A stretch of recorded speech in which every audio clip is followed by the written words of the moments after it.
Hey guys, and welcome back to this channel. In this video, I'll be showing you guys how you can basically fight the boss in Plants vs. Brain Rot. So use the grenade and the banana gun to attack the boss. It's a little bit hard, this one here, especially if you don't have, like, let's do damage potion and see. You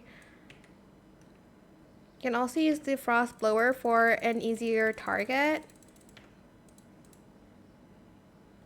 There we go. Yay, now we got the boss chef Krabedek. I do not know how to pronounce that. So, where is it? This one. And it is a limited, so let's see if it shows up here. Nice. And that is pretty much it, really. That's how you can defeat the boss. Just use the frost grenade or the frost blower from the gear shop, as well as the banana gun, and make sure you have some good plants as well to help you with that.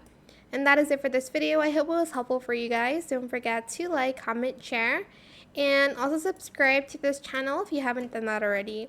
If you have any more questions about this video, just leave it in the comment section down below. I will try my best to answer them all for you guys.